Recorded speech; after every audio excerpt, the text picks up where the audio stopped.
Merry Christmas, everybody. Hope you have mental breakdowns and lose your absolute nut with what what present we have to give to you. That's on the phrase of Manchester United when they say Merry Christmas. Of course, when I say it to you guys, I genuinely mean Merry Christmas. Hope everybody is having a good time thus far. It is Christmas Eve, but we are not too far away, not too far away at all from officially being Christmas Day. So we start it now. We're not going to be doing anything on Christmas Day, so we're getting it all done and out the way now.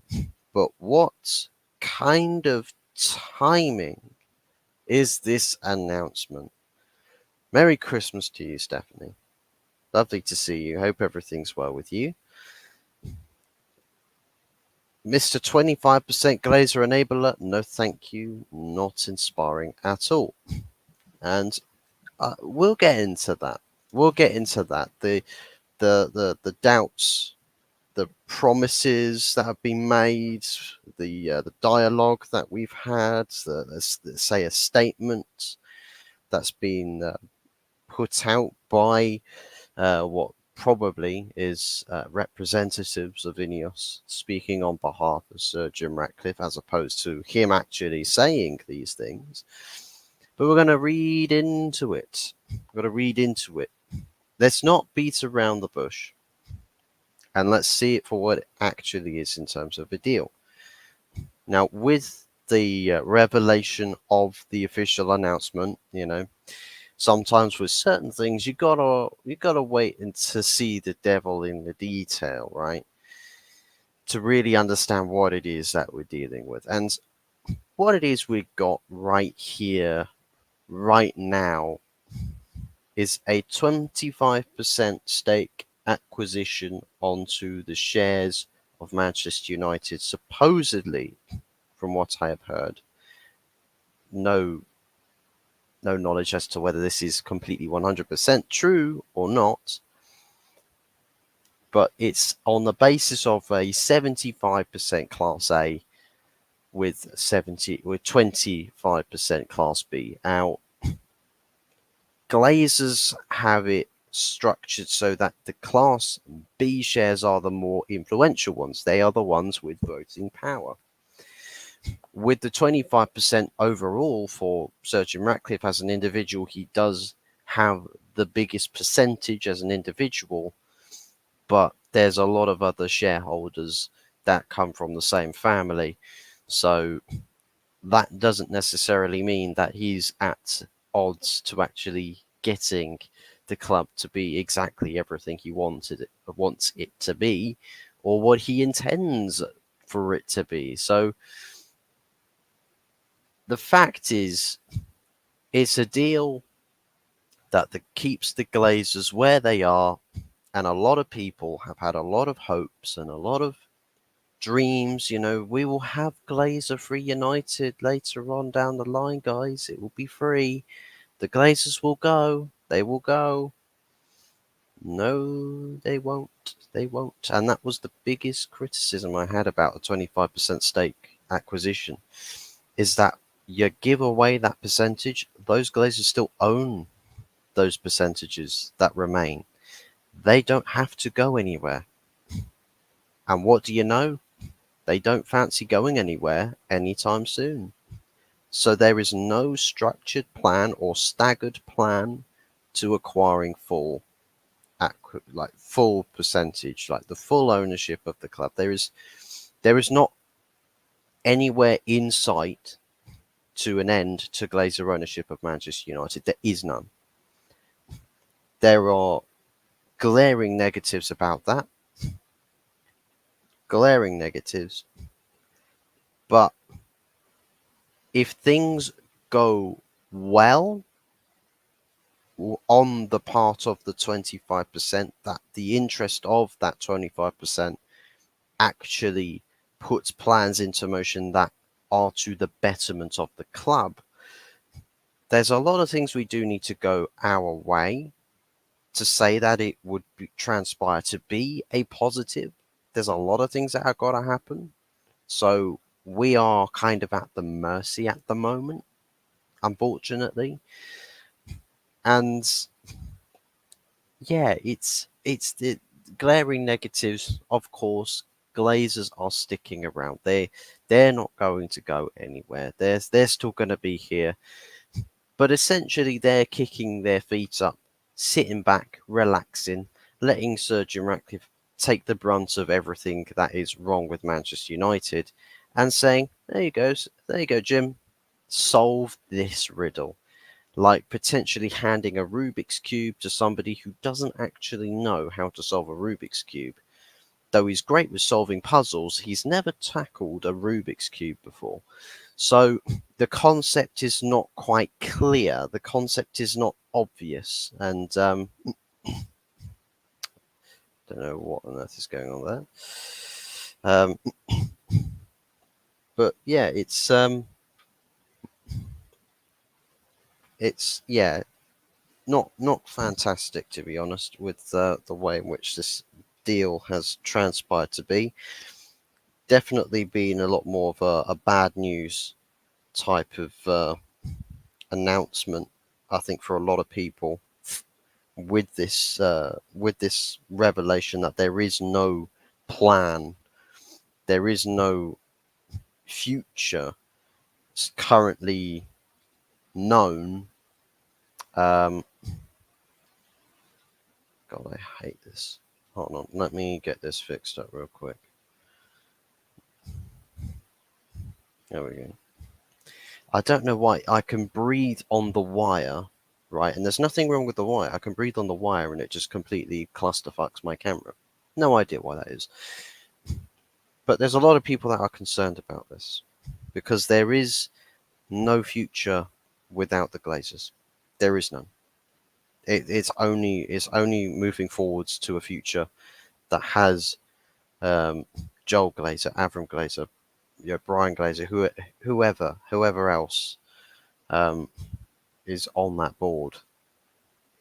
And it's like Sir Jim. It's like if you're a Glazer, if you're Joel and Avram, you're looking at this and you're like, this is an absolute win for us because let's say, for example, if Sir Jim Ratcliffe comes in, it's all his investment because the football side of things, they're in all manners of clusterfuckery,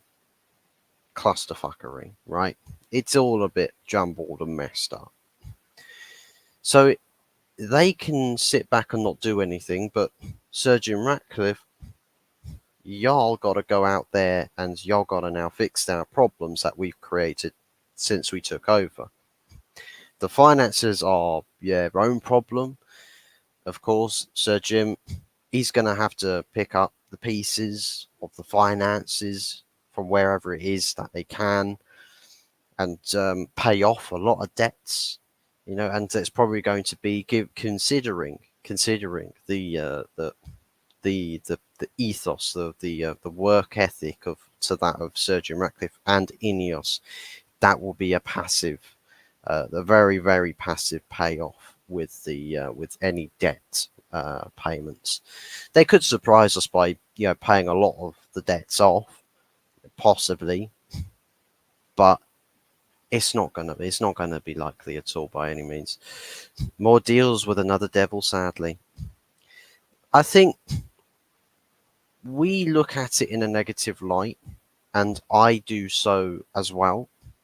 That Sir Jim Ratcliffe having 25% and keeping the Glazers here is a net negative. And at the moment, from the start, it was always going to be the net negative.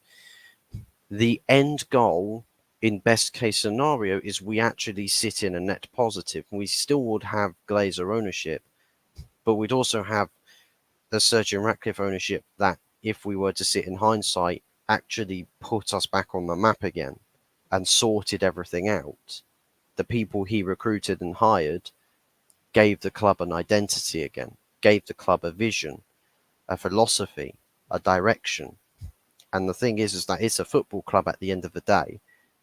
not a clothing brand, not a materialistic institute. It's a football club. There are athletes that get paid by this institution to play football, to play sport professionally, and sorting that out so that we are behaving like we are exactly that, a sporting entity in this country, but one that has the ambition to sit at the very top of the tree.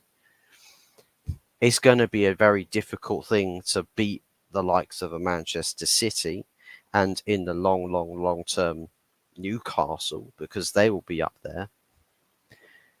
And anybody else that gets bought by, bottomless pits of riches. Hey, maybe United could still end up in that camp further down the line. They could. It's possible. The Glazers still have shares that they could sell further down the line. They could still leave further down the line and sell to somebody that would inevitably make us the probably the best club on the planet. It's not going to happen right now. It's probably not going to happen anymore as of right now, but it could still happen further down the line. So it's possible. There's inklings of hope here, and when there is a chance at something, it's like when there's a chance, there's hope, and I think there is a chance that Sergio Ratcliffe could, dependent on the philosophy that he implements in how the club operates and how the structure to which he enforces imposes its will on the operations and the day-to-day the day-to-day operations, and how it deals with problems like what we've been faced most notably in this year of 2023, but also other previous problems that we've encountered across the last decade. So there's a lot of things we've got to look out for, because there is a huge amount of work to be done. But the fact is that a lot of people who were begging for Sergio Ratcliffe because he'll eventually take over the whole club, you've just been given your rude awakening that it's nothing as like what it seems. It's nothing like what it seems at all. And the thing is, the only hopes that I'm pinning this takeover deal on now is the people that Sergio Ratcliffe genuinely brings in, and if their work is something to behold, and if it does, for example, if he does genuinely recruit the best or one of the best footballing board structures on the planet, we would be one of the best operating clubs on the planet, because what you pay for is what you get. There's going to be an expensive process to undergo, but I think it's absolutely worth it to doing that. I absolutely think it's worth it to doing that. It's not a club coming from absolutely nowhere. It's a club that's from the higher echelons, that's slipped down the slope a bit, but someone stuck a stopper in there. You've stopped it there. Now work on fixing it. But that's where the focus is going to be massively. The timing of this deal is really shitty. Really, really shitty. Because there's a lot of people who take this club seriously, who take supporting this club seriously, and they've essentially been dealt this news. And for a lot of people who are not, say, very positive about the takeover, will have been dealt a big hammer blow. There's a lot of people that were still clinging on to hope that Qatar would take over, and for some reason, I've already seen a post on my timeline where someone's just said, well, yeah, it's not Sergio Ratcliffe, it's going to be Qatar. They're going to take over the club. And it's like, but the club themselves have just said. What are you talking about? So there's some people that are currently undergoing I believe it's like the 7 stages of grief. So that's going to be a thing. That's going to be quite a common feat with a lot of fans. And listen, the thing is that the timing is just, it's very typical.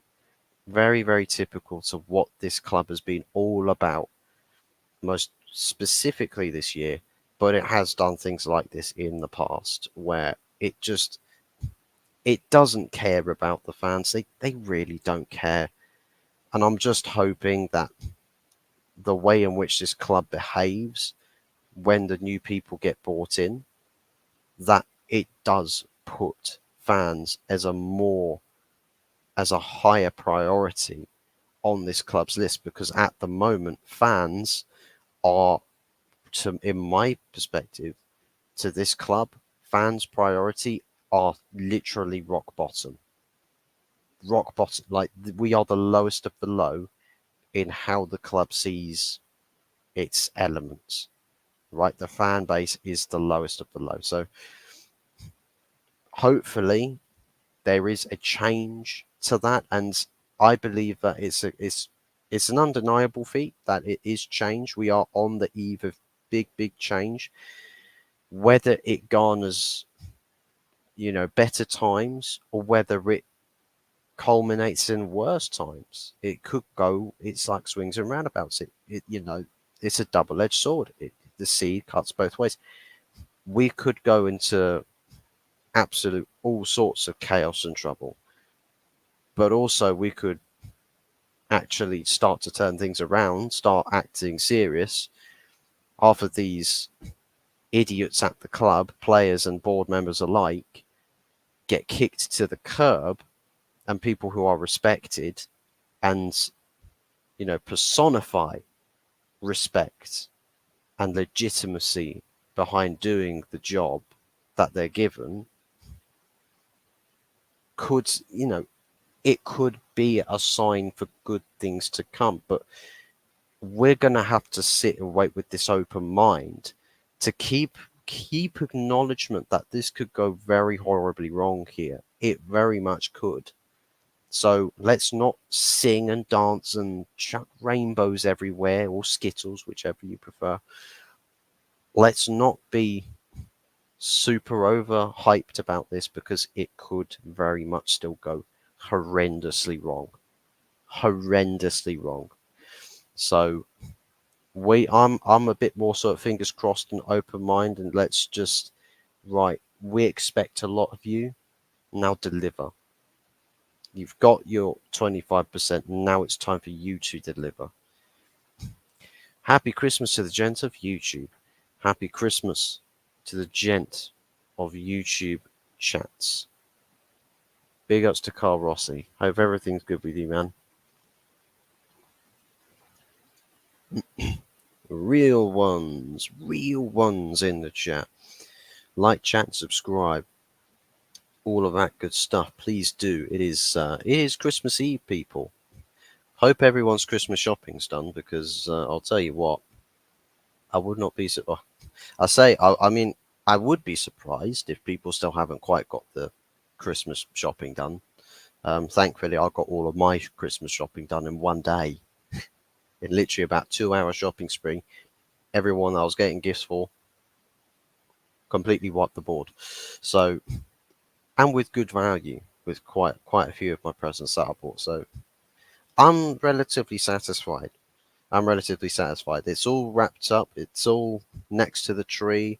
It's all ready to go. We're ready to kick start Christmas Day in this household. So hope everybody else is in the same boat there. Up to 6 likes. Big up to everybody that is like the stream. Yes, we're currently on 6 likes. Let's see if we can hammer them up to 10 as a stream target. If we can do that, that would be absolutely fantastic. Consider it your Christmas present to me. And all of that good stuff. And big ups to Big T. Hope you're doing well, mate. Hope you're doing well. And Merry Christmas to you guys.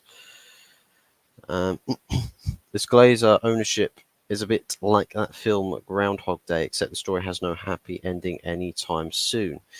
For the Glazer ownership, it doesn't, and that, I think, I'm hoping. One thing I would like to see is that people they keep talking about the Glazer ownership needing to end and getting them out of the club and keeping pressure on them, because this is the thing. The Glazers are looking for an escape from the limelight, right? So that they can sit in the back and let Sir Jim Ratcliffe take all the flack. Don't rest on that. Just keep, if the Glazers start walking out of that spotlight, just move the spotlight. Just keep following them. Like a Hollywood-esque thing, or like a movie cliche where the spotlight just keeps following someone who's trying to hide from it.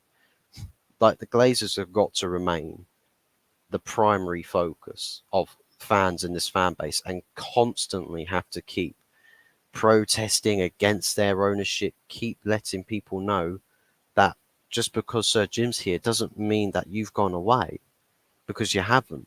You're still there. So you are still our focus. You're absolutely still our focus. We've got fans that attend home and away that want to support a team that actually plays for them. We don't have that at the moment. Sir Jim Ratcliffe, can you fix that? Bob the Builder, we need you to fix that, so that our fans can travel home and away and back and support a team. Then the fans will continue to have the anti-Glazer protests and voicing their thoughts and their feelings about a Scrooge-like ownership that has absolutely put this club to the sword across the past 17, 18 years now. So yeah, we've got I think there's still a lot of fight left for the United fans to fight. A lot of the battle is still yet to come. That we continue to push against the Glazer ownership. That we keep trying to force our agenda against them. That we don't want them here in any capacity. Even if you've got 1%, we still don't want you here. We want you out the door completely. So, and that's the thing. Where the Glazers hope that Sir Jim Ratcliffe is going to be the only person that people care about on the board, whether he succeeds or fails, if he succeeds, the Glazers get to make off with whatever it is they want, because the fans, we're happy because our club's succeeding. And to be honest, I'll be in that camp as well. I will be saying, yay, my club's succeeding. I'll be in that camp as well, but that's exactly what the Glazers want, because they reap the rewards where they put all of us in the depths of despair, where we are living and hoping on a prayer that someone can come and save this club, that someone, if they do come in to save it, and when they do, they say, yes, we'll reap the rewards, but if it all goes tits up, it all goes wrong, what's the first thing they do? Well, don't look at us, we're not the ones that are hands-on with the sporting side, that's Jim's thing over there. Yeah, but you incited all of this. You gave Sir Jim Ratcliffe not what he wanted. He originally wanted 100%, but he's essentially bent backwards just to get a foot in the door here. But the fact is that whether Sir Jim fails or succeeds, the Glazers are not the first line of fire. They're not in the firing line. It's all switching the focus to Sir Jim, and that's who I think a lot of fans are going to be just solely paying attention to.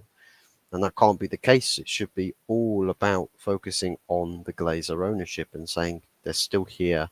So our fight and our disdain for the ownership of Manchester United does not change. We are still in the same boat. We're still in the same boat with Glazers still being at this club. The root cause of the problem is still here. Now, we might have something that's like where cancer, we might have had a treatment that's just been introduced, where it's like you hold the effects of it back, and it doesn't leak. It doesn't leak the effects and toxicity and drips it down into all the other elements. We might have people that are genuinely there doing a professional job and keeping, having good upkeep to the success of Manchester United Football Club and having a successful team competing, but the ownership is still there. That caused everything to begin with. It's still there. And it's like if someone looks away or turns their back, who knows what chaos that those guys could unfurl on the club again. Big D says if Jim improves infrastructure and gets us winning on the pitch and competing at the top regularly, lots of our fan base won't care who the owners are, and that's 100% factual. That is 100% factual. The fans won't care. I mean, the bigger picture, for people who do pay attention to the bigger picture, will see it for what it is that the Glazers, the people that we were revolting against in the first place and saying, get out of our club, they're still there. So they haven't gotten out of our club. It's like if someone's punching you in the face and you're just like, stop punching me in the face, right? I'm punching you back. Get out of my house or get out of the room. Someone else comes in and breaks up the fight. So he's not punching you in the face anymore, but the guy that was punching you in the face is still there in the room with you. So he hasn't left the room. He's still staring at you. He's probably doing a Fortnite L dance behind the guy that's just broken up the fight in Surgeon Ratcliffe. He's still there. So that should be your focus right there. It's like, but he's still in the room. Now, you might be resolving my situation here really well. He's still there. Can you see him? He's sat there with that little shit-eating grin on his face. He's still sat in that corner. Kick him out. Get him out of the room. He's still there. So that's what the reality of the situation is going to be, and whether the fans can do it, that we keep a lot of our resentment about Manchester United focused on the Glazers, that we can support Manchester United Football Club, the team, whilst continuing, a campaign of sorts against the Glazers. Thankfully, if we've got a team that's successful on the pitch, we don't have people that are worried about needing to chop and change the small things, and we can remain focused on the big problem. So there's perhaps perhaps this cloud has a silver lining to it, but there's a lot of supporters with a lot of different ways of thinking that you've almost got to find the common ground with. Now, at the end of it, and this is the thing, as much as you have so many different fans that think things differently, even if you got everyone onto a clean slate on level, even ground, and you tell them all, right, we're going to go from point A to point B, all of those people, a lot of them are going to take different routes and veer off. They're going to veer off. They might get to point B, but they will veer off. They'll break away from the pack. So there won't be that same togetherness. And that's probably a big downside to this kind of trying to find a unification, because there's, first and foremost, you have to get the unification to begin with of the fan base, uniting a fan base, and then getting everyone to sing from the same hymn sheet. When it's like, I don't know, a genuine choir at a church service, and you tell people, bring your hymn sheets with you. So whilst everyone's got the hymn sheets to sing holy songs, you get Eminem who just rocks up with 50 Cent with some rap sheets, and like, these are hymn sheets. We'll sing from these. And then whilst you've got some heavenly singing going on one side, you've got people spitting fire and bars on the other side, and some probable DJ that's scratching the records next to the organ player. There's like people aren't gonna do things the same way. So there's gonna be even if we do get everyone on the same page, it's keeping everyone together. That's another task altogether. So Up to 7 likes. Big ups to everybody who is smashing that like. Please continue to do so. Keep us going. 3 away from 10 likes. So if we can hit that, that would be fantastic. Big ups to Rajat. How we doing, buddy? Everything's good with you? Very abrupt entry into the stream. Hi. Just hi. Just hi. That's it. Just hi. Now, let's have a little read. Let's have a little read. Let's see what people are talking about with this deal. Let's read into it. We go right to the very bottom of the right to the very bottom when we got the announcement come through.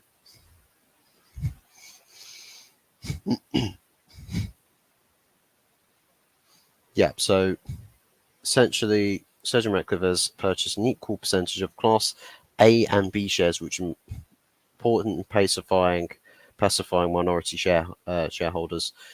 The deal structures 25% of A shares, 8%, and 25% of B shares of 17%, with an initial 300 million invested on top.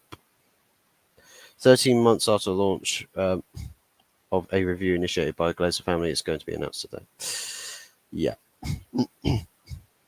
The wait for Premier League approval for Sir Jim Ratcliffe's 25% investment into Manchester United to be confirmed shortly may not take as long as previously expected. There's hope for 4 to 6 weeks instead of 6 to 8. Hopefully it goes a lot shorter than 6 to 8 weeks. Hopefully it gets done in 4.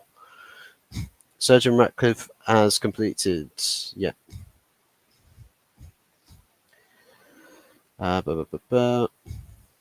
So you'll purchase 25% of the shares. That's £26 3 pence per share, listed on New York Stock Exchange, and will also purchase at the same price 25% of shares held by the Glazer family. So it is a split between the public shares on New York Stock Exchange and 25% from the Glazer family, which technically speaking gives him 50%. Like let's say 25%. 25%, if I'm not mistaken, if it's 25% altogether, I think. I'm getting my maths wrong somewhere.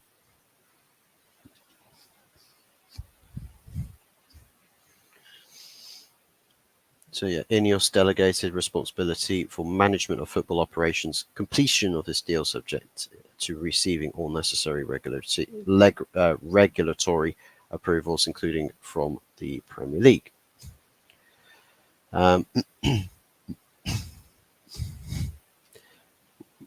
May not be crazy bad about Ratcliffe coming. In terms of in outlook wise, at the moment it starts off on a negative, but I believe that there is, if things go well, that that we could end up in a more net positive instance. So there's a hope for a positivity here. I won't say that, you know, like, oh my God, our club's been saved. He hasn't really been saved yet. You know, you can only really say the club's been saved after the fact that we've actually done all the good we've needed to do. So we can't say it's been saved beforehand. We have to wait until after. It's like, for example, Ole Gunnar Solskjaer, who gets the interim management job, can't say he's the man until after the fact that he's actually like done what he needs to do right here, right now. But yeah. Can I please have a mod? Sure, why not? Why not? There you go. Have some moderating. Have a spanner. Have fun. There's your Christmas present. A wrapped up spanner. It comes in a blue color. Enjoy it. But yeah, let's try and let him work and then judge. Yeah. Big ups, mate, and congratulations on Radcliffe Takeover.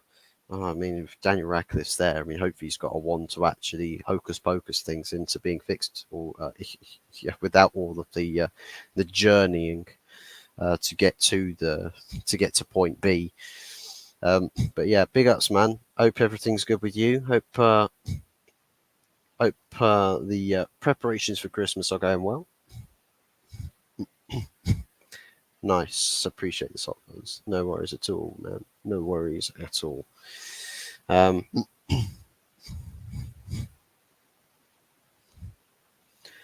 do, do, do, do, do.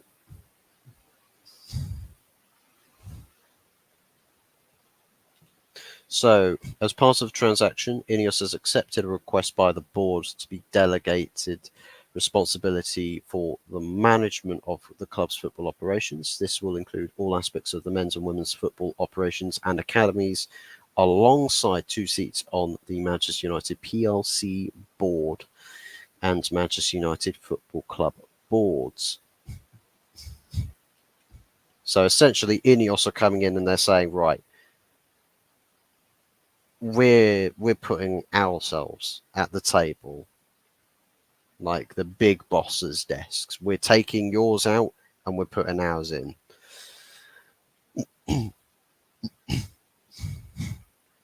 Aaron, Joel Glazer, screw these guys. We are delighted to have agreed this deal with Sir Jim Ratcliffe and Ineos as part of the strategic review we announced in November 2022. We're committed to look at a variety of alternatives to help enhance Manchester United. Take Manchester United out of that and go with to help enhance my dividends paychecks. How about that instead, Joel and Abram? How about that? With the focus of delivering success for our men's, women's, and academy teams, which would all, in hindsight, be credit to Sir Jim Ratcliffe. None to you.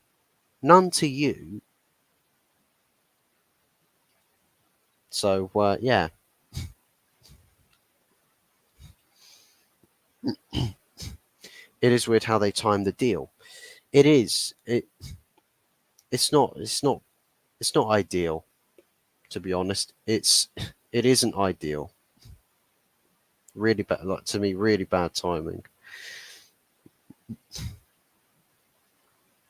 And technically speaking, it's all commercial interests first, from what I've just seen on my timeline as well. So yeah, completely correct there. It is weird to see.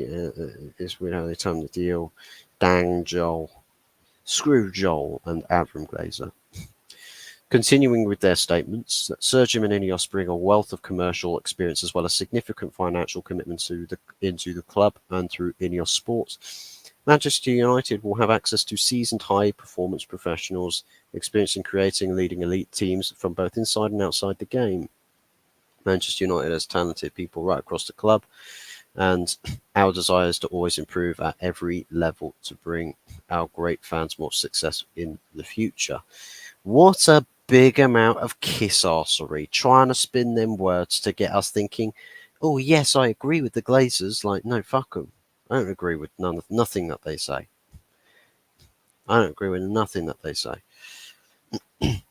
And the fact is that they said that Manchester United has talented people right across the club. That is incorrect. That is absolutely incorrect. We do not have talented people across the board. We need Sir Jim Ratcliffe to bring the talented people in. That's what we're waiting for. They're not here at the moment. Bring them in. Big ups up first, having a few beers, but to have a Merry Christmas. And I hope Man United finish 12th. Jesus, you saying that we're going to be worse off than Chelsea? But big ups, Anthony. Hope your Christmas celebrations started early and are going well. But big ups to you, man. Thank you for tuning in. No one trusts these Glazers. What have they done? Exactly. They've destroyed this club and they've essentially found the fall guy. You come in, you can do all the work, And if you do all the work well and it all comes off, we'll take your credit. We'll take your credit. We'll take it and we'll say, yep, yep, thank you, thank you. Well, it wasn't easy. It wasn't easy. It's very it's very atypical of that to be a feat um, in this club. So, couple of words here from Sir Jim Ratcliffe as to how believable any of these words are. We'll have to see. As a local boy and a lifelong supporter of the club, why do you have a Chelsea season ticket holder? I'm very pleased that we've been able to agree with Manchester United board that delegates us management responsibility of the football operations at the club, whilst commercial success with the club has ensured that will be there have always been available funds to win trophies at the highest level. This potential has not been fully unlocked in recent times. We will bring the global knowledge, expertise, and talent from the wider Ineos Sport Group to help drive further improvement at the club, while also providing funds intended to enable for future investments into Old Trafford. And I think there's a few buzzwords in there to perhaps pull on the heartstrings a bit and say, oh, he's a local boy. Trust me, all the pro-Brexiteers are absolutely crying emotional tears of joy right now. Just literally, they read the first sentence up until the comma for the first line, and literally flood warnings are out. The amount of tears that people are crying, just, oh my God, I believe he's finally here. He's here, and he's beautiful. Like, it's... come on now. Come on now. Let's not be silly with this. We are here for the long term and recognize that a lot of challenges and hard work lie ahead, which we approach with rigor, professionalism, and passion. We are committed to working with everyone at the club, the board, staff, players, and the fans to help drive the club forwards. So you've popped fans in there. So is this a promise that you're going to have direct dialogue and inclusion into, conversations about Manchester United by including MUST and actual fan groups? Are you going to improve dialogue where the Glazers haven't?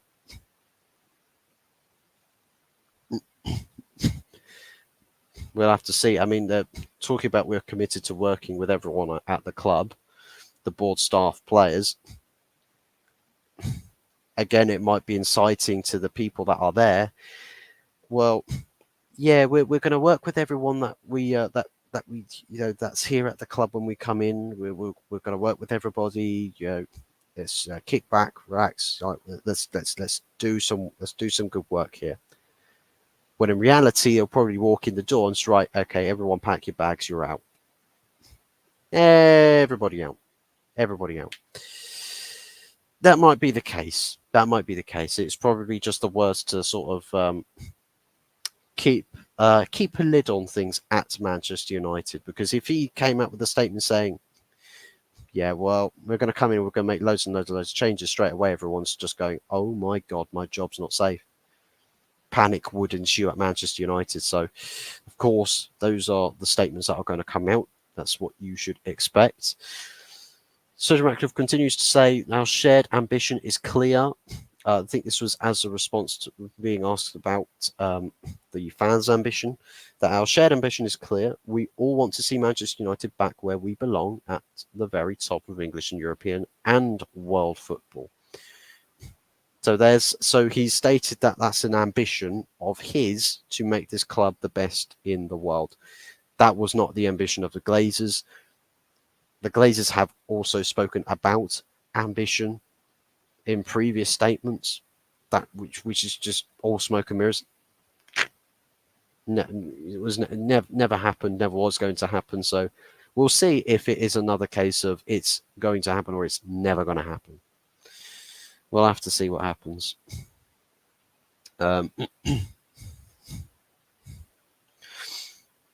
Transaction of Sir Ratcliffe's 25% stake in MUSC is subject to customary regulatory approvals, and all parties are hopeful it will be completed as soon as possible.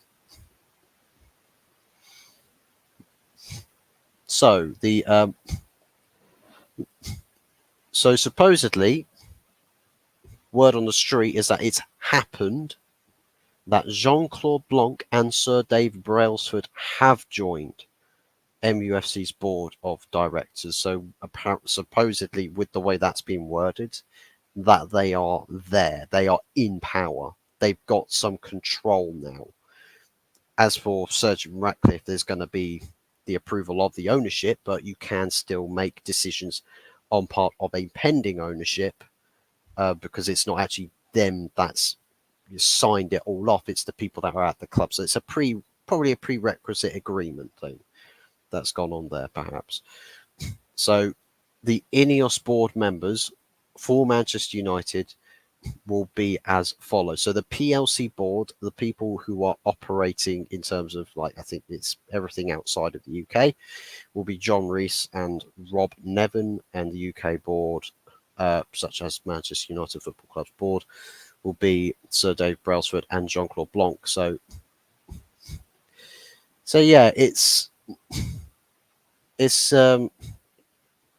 interesting. It's going to be interesting to read in on all of it, but again, all of this change that's pending, it's all like, you've got to keep an open mind with it, because it could be that it goes all swimmingly well, but it could also go horrendously wrong. So interesting.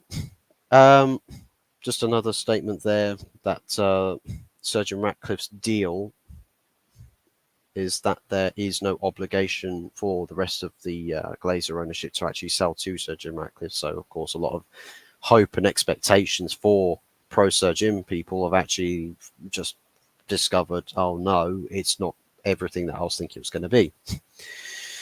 Supposedly, Sir Jim Ratcliffe buys the shares with the company Trawlers Limited, of which he owns 100%, which is a reference to the famous quote from Eric Cantona, his favourite player, supposedly from reported on behalf of Laurie Whitwell.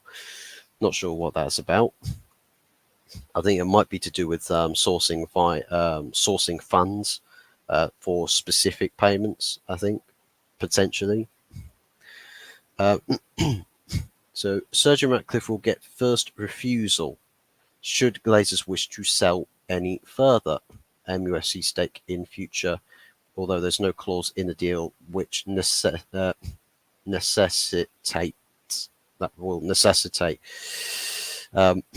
the Americans selling their remaining shareholding to the Ineos founder at a specific date in the future. So that's the official line that says they are not planning to sell anything to Sir Jim Ratcliffe at fixed dates in the future.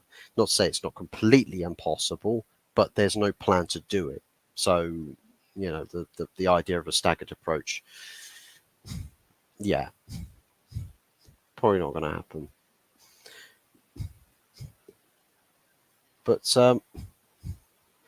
let me have a look in this trawlers thing. I'll read a couple of the comments in just a sec. Trawlers. What are people saying about trawlers?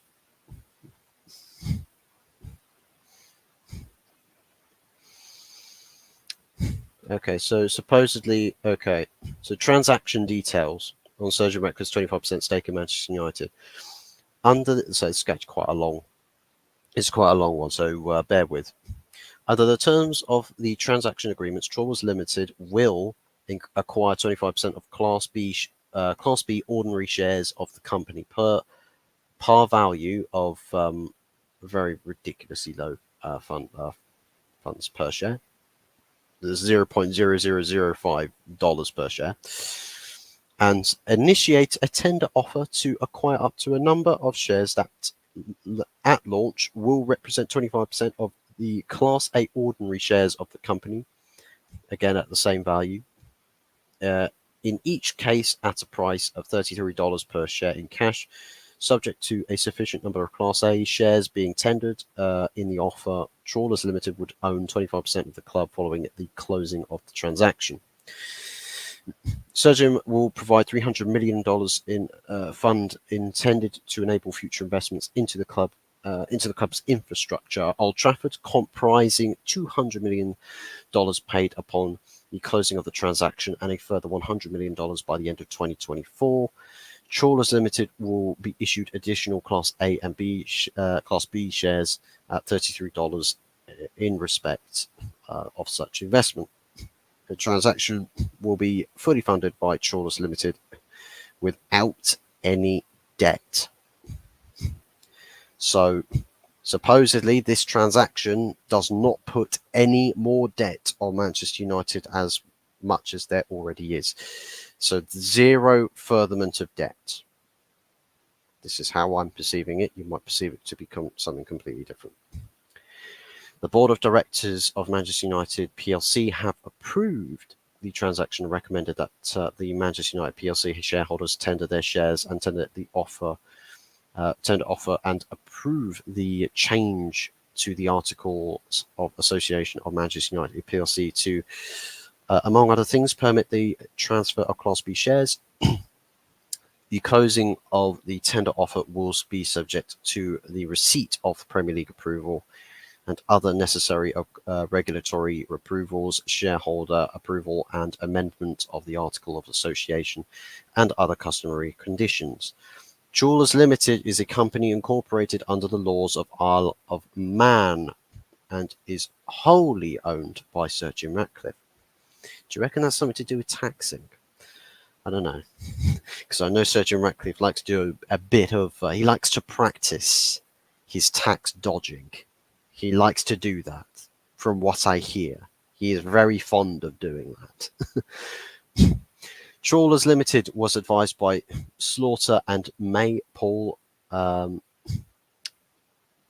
Weiss, I think that's how you pronounce it, Weiss, Rifkind, Wharton and Garrison LLP, Goldman Sachs International, and JP Morgan Casanova.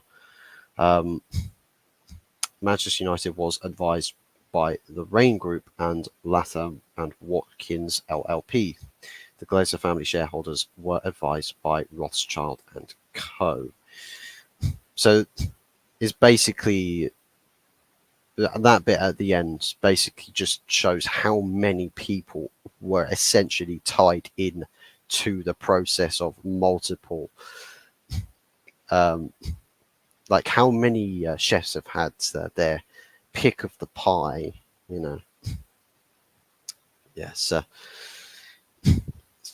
it's interesting. I mean, if you're a business person, this is all like music to your ears with this kind of talk. Like if you've done your finance courses in college or university, or your business studies schools and stuff, you probably know this kind of topic or conversation like the back of your hand. This is all natural to you. You could probably expand upon what's been said here and essentially just go tenfold with it. So, yeah. But it's interesting to say the least. Amarada Ghaznavi, I hope you're doing well, buddy. Merry Christmas to you. Hope Qatar Investment Fund buys Liverpool. Unfortunately, maybe there could be someone from Qatar that buys Liverpool, but it's not going to be Sheikh Jassim. I can tell you that right now. It won't be Sheikh Jassim. The guy literally only wanted to buy Manchester United, so he's kind of out of the conversation now, of course. But he stated no intent to go out to buy anybody else. He was just in it to win it for United. But not to say that he's written off completely forever. He could come back in at a later date. It's possible. Also, Jim Ratcliffe replacing Ten Hag with Potter? Hell no. Well, I'll tell you why there's talk about Potter. It's because at Brighton, Dan Ashworth, the current person who is in charge of recruitment at Newcastle, was also the head of recruitment at Brighton.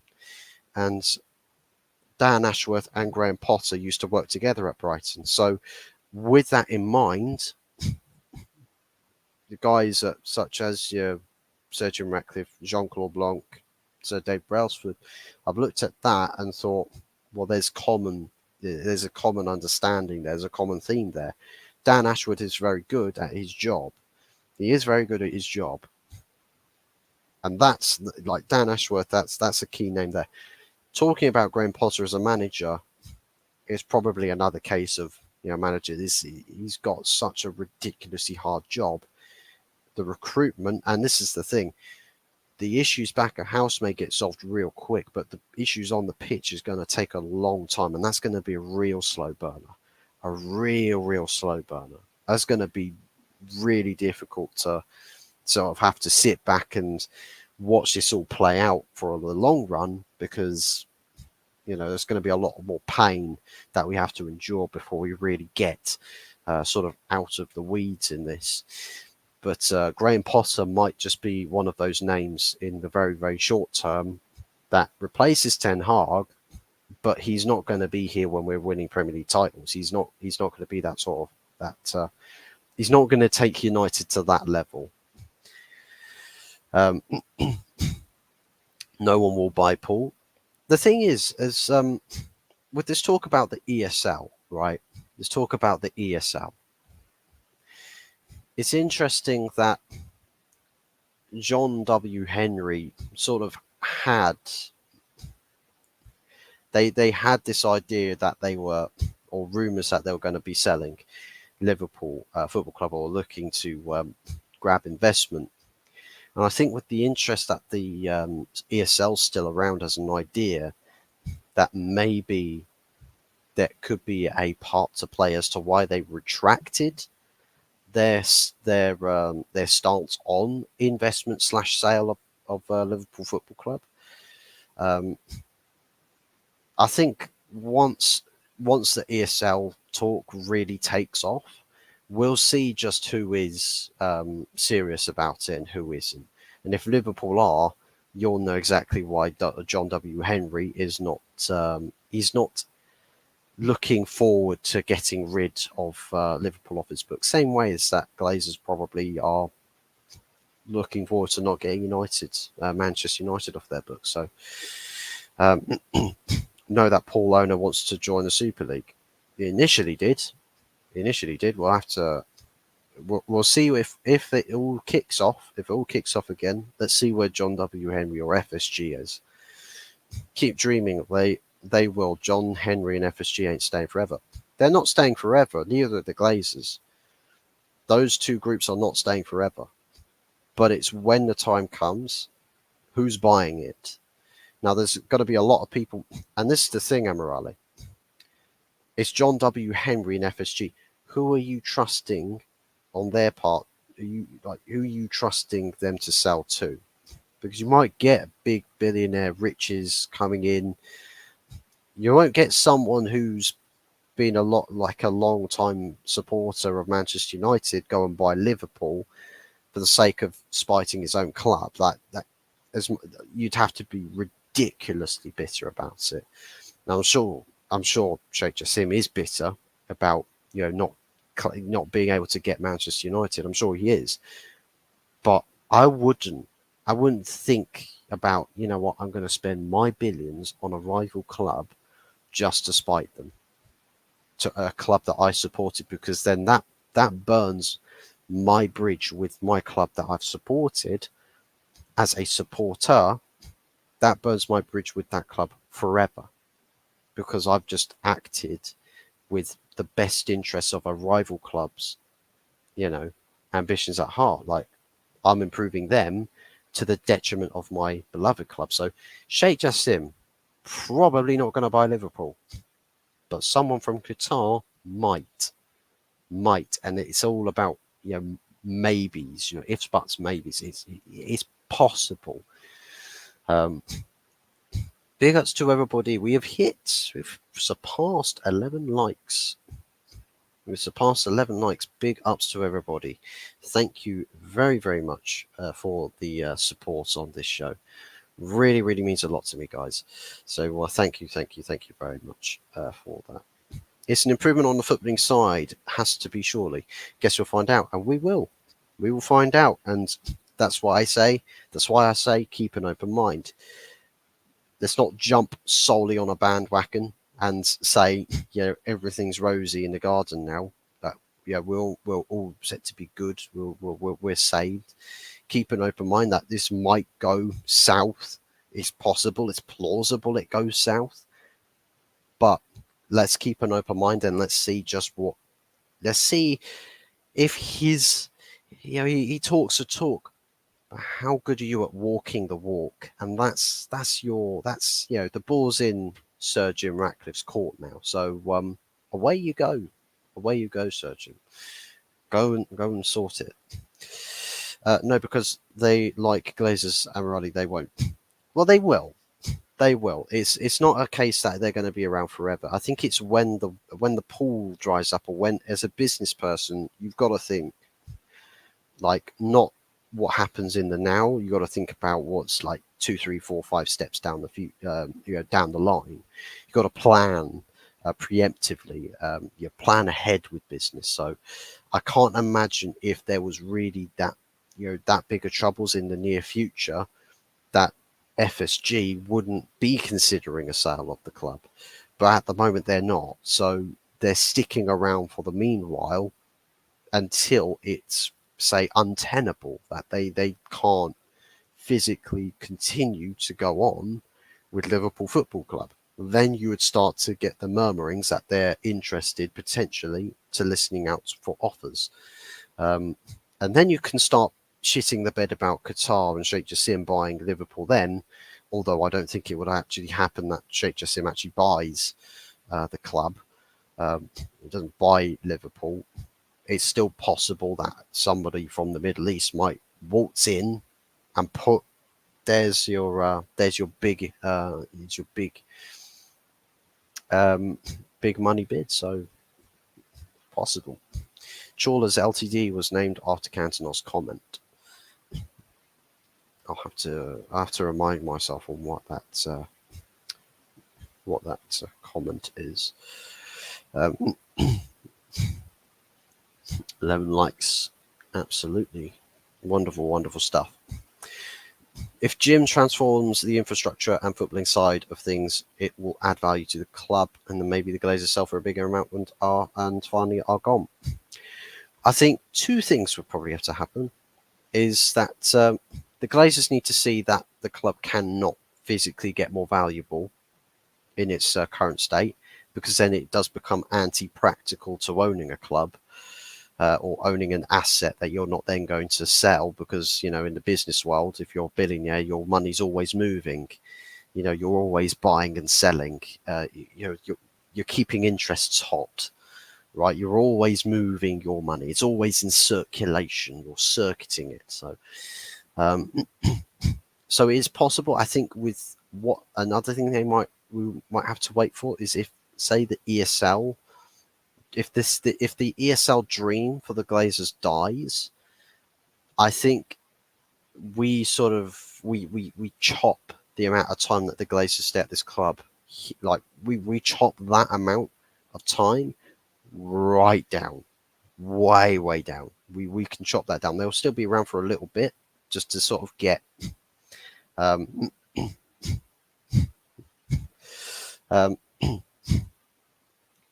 we might we might see them stick around for a little bit, just to sort of see how far this ownership goes, or how far Sir Jim Ratcliffe's ideas and plan goes. We have to see how far he takes it, but I think there is a possibility that we see an end to the Glazer story very soon. Big ups, Fuzz. Big ups to Stefan from United Philosophy. How we doing, man? Waiting for my Chinese order here. Oh, Christmas Eve Chinese. Let me let me ask you, what's your Chinese order? What is your go-to Chinese order, Stefan? Share with the group. Let's speak a bit about Chinese takeaway food here. I did a takeaway curry last night, chicken tikka masala, a little bit of korma on the side, pilau rice, had a bit of okra as well, which is interesting. Um, just glad the saga is finally over. Might not be the full sale we wanted, but it's definitely some massive changes unlike any we've seen before. And they're going to be big changes. And my statement to that is, I've accepted that we are on the eve of massive changes. We're on the eve of Christmas Day, but we're also on the eve of massive changes at Manchester United Football Club. For better or for worse. And that's the thing, is my open mind keeps me thinking that there's possibility that this might go south, but it also might go north. It might go positive. So let's see how the chain of events unfolds. So try and be let's try to be positive on this. The 300 million investment is set to come with additional shares, and voting power would say he's going to be grabbing up the public shares if possible, and then moving on the Glazers who wanted out. I mean, it's possible that you could buy the other Glazers shares. I mean, as far as Joel and Avram are concerned, there's no obligation in the deal. So if he wants more shares, he's got to do it all himself. He's got to start the conversation. There's no fixed dates for any obligation to buying further shares. So it's the football that depresses me. Fix that and you're halfway there. You're halfway there for a lot of us. 100%. 14 likes, yes. We're currently on 13 likes on my screen, but if we can get that up, hit the likes as high as we possibly can. It's Christmas Eve, people. And get all of that good stuff going. Stefan, get the link off Fuzzy and come on. We do need to do a collaboration, Stefan. We do. We've got to do a link up sometime very soon. I think if you're waiting for your Chinese, it's probably not the most ideal time. Rajat supports it as well. Do a collab. I mean, a takeaway. Man's got to eat. You do. You gotta eat. And Stefan and Fuzz will do a collab for sure. There you go. Do a take. What you see now is that there's going to be a 25% takeover of the Fuzzy channel, of Hot Fuzz 44 channel. It's 25% stake. As long as Stefan can pay me $300 million as part of investment for my channel, that would be great. It would be most appreciated, Stefan. If you've got a little bit of that pocket money lying around, roughly about 300 million. Masala and korma ain't a curry. Get one that puts hairs on your chest. Well, I enjoy the tikka masala and the kormas for flavor, for taste. I find that for someone that's not usually, say, big on spices, like huge spices, I can eat spicy stuff, but I want to enjoy the food that I eat. And for me, if it's too spicy, I don't enjoy the flavor of it as much. And I find it a bit of a shame if I don't enjoy something as much because it's just too spicy. Because I'm thinking about spices more than I'm thinking about flavor. And I don't know, it's just not everyone's cup of tea in here. I'm not going to do what, say, a Lee Gunner does and go for a lamb fowl. If I wanted to die, then I would do what I would go get a lamb fowl. Man United are letting Tadibo go to Spurs. Well, it's we'll have to see what goes on with January, to be honest. I mean, Tadebo's most likely going to go to Spurs, and they do need a player like Tadibo because Van der Ven being injured at the moment, it's Van der Ven's a very key player, and if you can sign Tadibo, get Van der Ven back, they've got depth, so it makes a lot of sense to do so. Go-to is fairly ordinary, man. Salted chili chicken with half rice, half chips, curry sauce. So it's sort of like a British Chinese takeaway. For me, I like the black bean, the beef black bean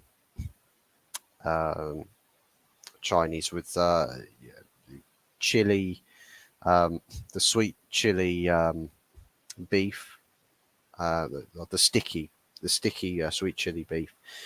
Sometimes the sweet chili, sweet sour pork. Um, the it's like Singaporean style noodles. I think it is. It's like fried noodles with the sort of strips of chicken and prawns and peppers in them. Um, trying to think what else I have usually. Lemon chicken. Usually have the lemon coated chicken as well. That's really good stuff. Um, and then egg fried rice. You know, it's quite a bulky order. Can't go wrong with the prawn crackers as well. Prawn crackers are absolutely banging. Do not mind. We'll find someone with more quality like Ignacio and Tapsoba. There's alternatives, and it's going to be up to the board to actually identify the alternatives and go out and recruit them. So yeah, we've got a lot of alternatives, but it's going to be about getting the guys that are in position of power do the job in getting recruitment done right, fixed up. I mean, we're kind of not going to have. Well, I say that we might actually get if Sergio, and you know what? And that's the funny thing. Sergio Ratcliffe can't actually have ownership of the club, but if it's agreements between Glazers and Sergio Ratcliffe about what the structure of the club looks like, they can still put people in power. And if they've got Sir Dave Brailsford and also Jean-Claude Blanc in power right now, they could still get all of the board switched up right now. Like they could do it right now if they so wanted to. That's if they have got the power to incite those sorts of actions. So hopefully there's something there that we can fix up the board, get the changes done soon. They might be letting it might be an audition for the new era, like John Mercer. You've got one January transfer window to show us how good you can operate and show us how you do things. Show us what's your method, what's your process. And if that's what he's going to be judged upon, he's not long. He's not long for his job. He'll be out the door very, very quick. Todibo has to go to Spurs. If Nice sell to United now, Jim is part owner. It will look dodgy as hell. If it's done for dirt cheap, if it's done for ridiculously dirt cheap, if there's genuine like monetary, like a proper like normal sensible bid popped in, and that the funds are legitimate, and the transfer, like if it gets reviewed by all the parties of the leagues and they look at it and go, yeah, no, that's just genuine transfer. It's not like we should be banned from signing players from Nice, right? Because you're paying money, as long as it's not like a, say, with the Newcastle Saudi loaning system, where Saudi buy loads of players for ridiculous amounts of money and Newcastle just loan them in all the time, and Newcastle get really, really good, so that Newcastle, who can't spend hundreds of millions of pounds, they get all the superstar talents by loaning them from Saudi Arabia. So hey, I'm just saying that sounds dodgy. That does sound dodgy. But buying from Nice, if the player's genuinely good, as long as they are good, and the fees are sensible, are legitimate, then I've got no problem with it, personally. Um, Big T, if it's proper curry, it has to be Vindaloo.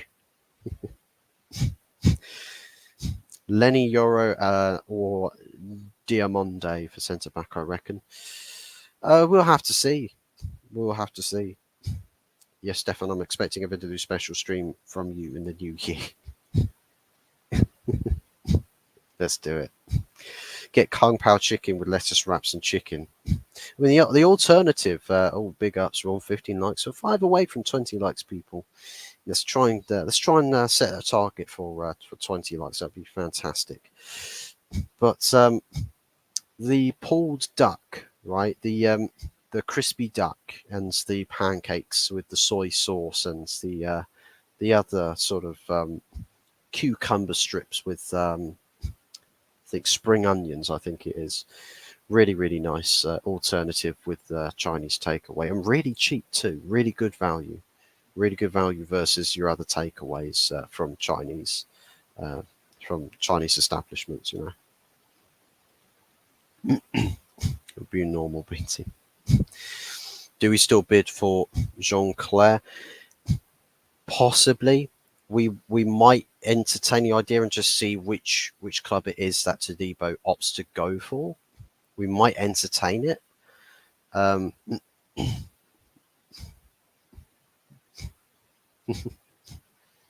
yeah, I think we do. I reckon that we do still entertain the bid, even though I think interest from other clubs is going to be all, but it's going to be natural. It's going to be just clubs looking at potentially trying to hijack a deal, or not rather hijacking a deal, but rather just trying to beat us to the punch and get a deal wrapped up before we even open interest. You know, it's possible it happens. I won't cry and say that it's the end of the world if Todibo ends up going to Spurs. I'm not going to say it's the end of the world. It's just another player that we just don't sign, but there's plenty more opportunities out there. There's plenty more alternatives. So it's about, acting, swiftly and with accordance. So let's get the ball rolling.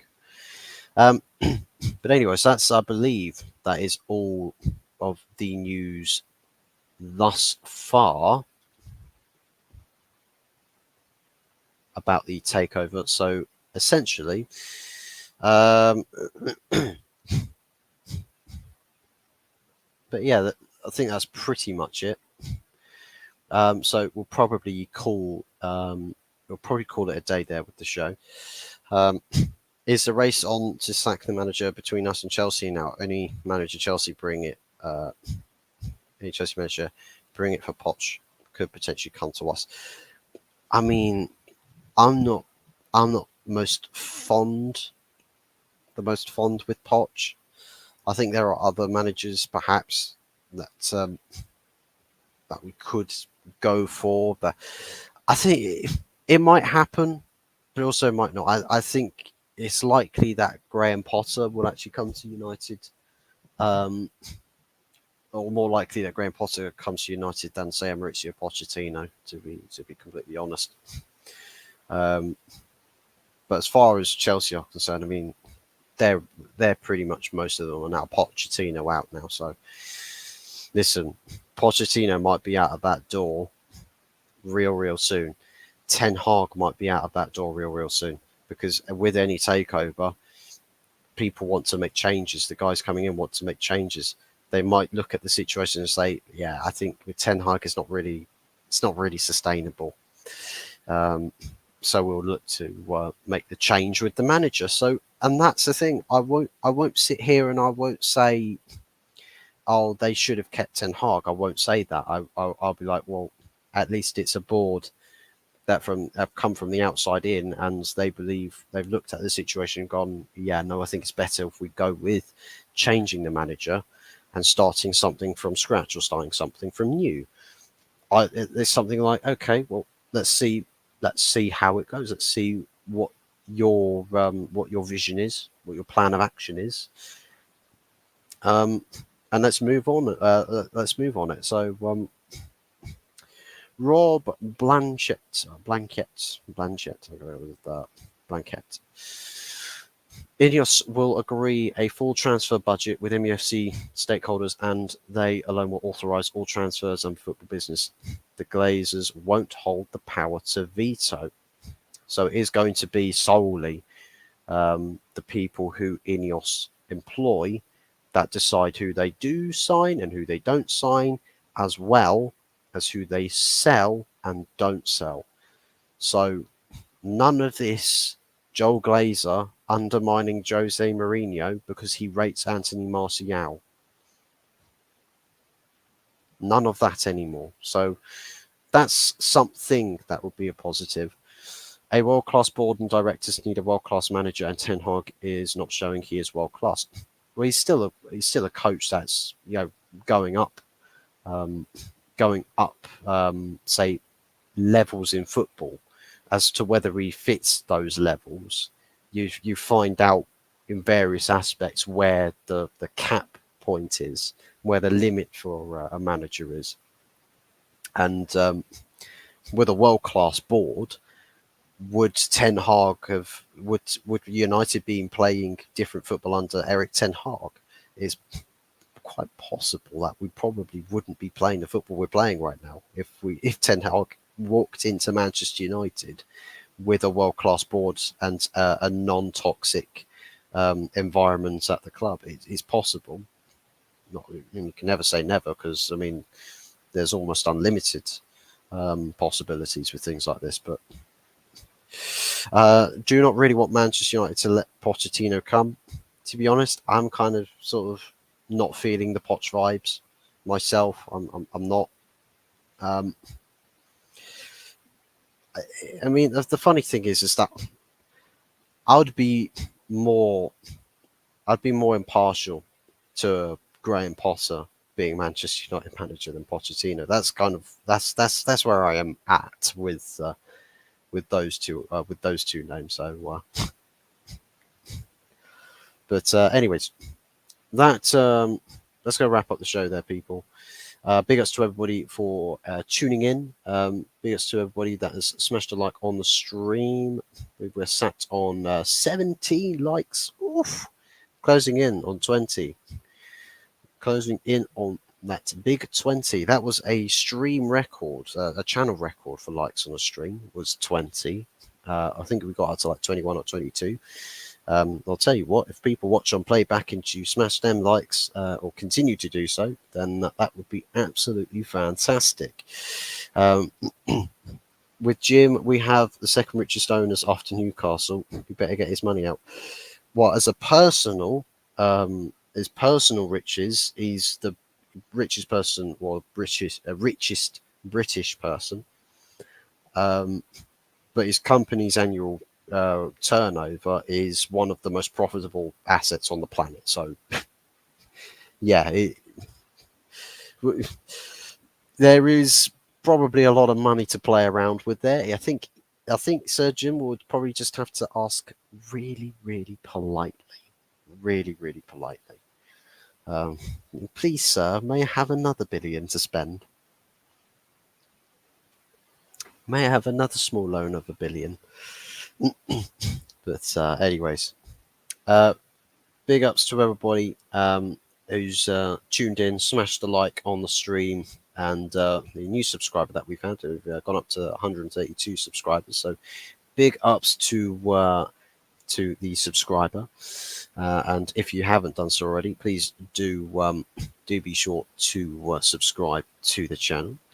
All of that good stuff, and switch the notification bell on so you know when we do go live, and all of that good stuff. Hope everybody has themselves a fantastic Christmas Eve and a blessed Christmas Day. Won't be doing anything tomorrow, of course, but Boxing Day night. There probably won't be a preview because I know we play on Boxing Day. I believe it's literally Aston Villa at. We've got Aston Villa at home, so there's probably not going to be, say, a match preview, but more so a. I think it's match. Is it though? Is it on Boxing Day? Do we play on Boxing Day? Yes, we do. 8 o'clock. So we'll probably have something as the match reaction at 8 o'clock on the Boxing Day. So that will probably be the next content to go out. Well, what's wrong with Rashford? Don't know. Just changed his hair colour. With Rashford, I think the guy is just, his head's not really focused on being the best footballer he can possibly be right now. I don't think he's had the ideal development across the years that he's been at the club. But I think it's one of those things that just because it didn't work back back then that we should that we should spend more time trying to sort of wind the clocks back a bit and try and irk out as much goodness from a player that never really became anything special. Um, uh, I mean, perhaps he's got a bit of talent, and for me personally, I just think the guy needs to seek a change of scenery to get his career on track. Because to be honest, with the purple patch season that he had last season, to him sort of reverting back to type that we saw prior um, this season is not a good look. And for me, it cuts a defeated character, and it cuts a character that I think he's done. I think he's checked out of the club, and once you're checked out, you really do struggle usually to check back in again. But big ups to you, Tom Webers, uh, Tom Webers, I think Tom Webers. Does that sound about right? Tom Webers, Dora.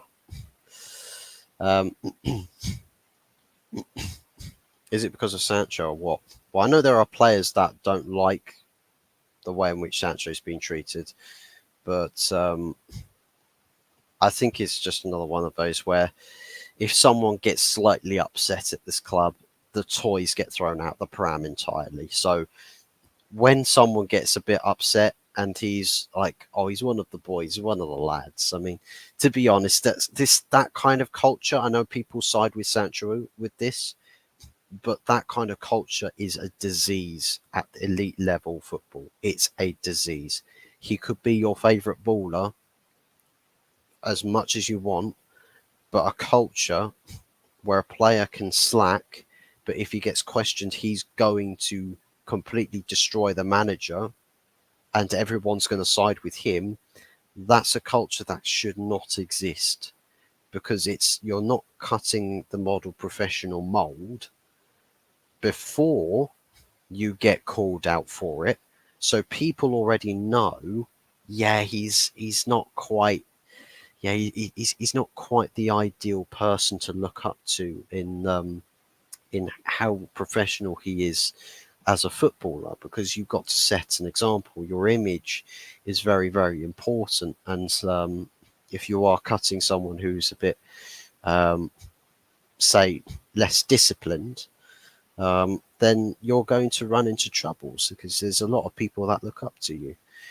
Um, so it's a possibility that it might that Sancho's problem is a motivator, but we've seen these kind of attitudes stinking out the place before Sancho was ever suspended, before Ten Hag was ever the manager, and we got this under Ralph Rangnick. And these players were doing what they're doing now. So